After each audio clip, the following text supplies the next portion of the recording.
এক ট্রান্সজেন্ডার নৃত্যশিল্পীর বাস্তব জীবনের অভিজ্ঞতা নিয়ে মঞ্চে এলো নাটক সম্পূর্ণা।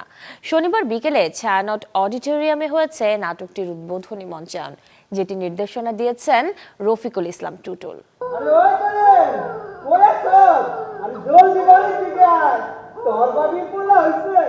একজন ট্রান্সজেন্ডার নারীর জীবনের গল্প সম্পূর্ণা। পরিবার থেকে বিচ্ছিন্ন হয়ে একাকী এগিয়ে যাওয়া আর মাঝপথে সামাজিক নানা বাধার চিত্র দেখা যায় নাটকে।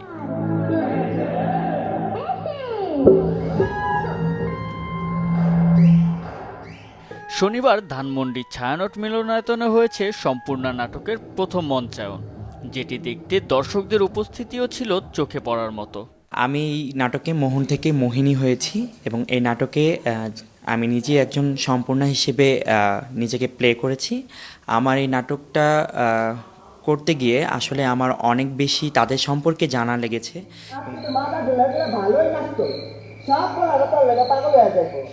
বাস্তব চরিত্র কথার বাস্তব জীবনের নানা গল্প উঠে এসেছে এই নাটকে।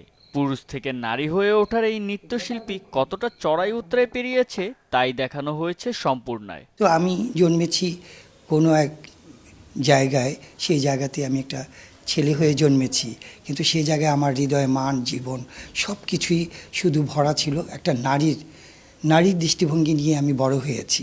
আমার আচরণের জন্য অনেকভাবে বৈষম্য নির্যাতন শিকার হয়েছি, তারপর থেকে আমি নাচকে ছাড়িনি। সম্পর্কের নয়া সেতু নামে মানবাধিকার সংগঠনের উদ্যোগে মঞ্চস্থ হয়েছে সম্পূর্ণা, যেটি নির্দেশনা দিয়েছেন রফিকুল ইসলাম টুটুল।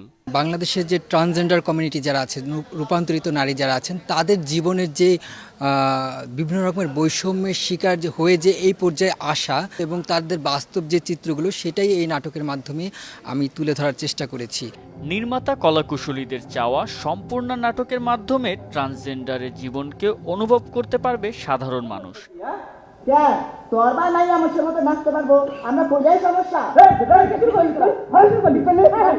জুবাইর হোসেন সজল, চ্যানেল 24, ঢাকা।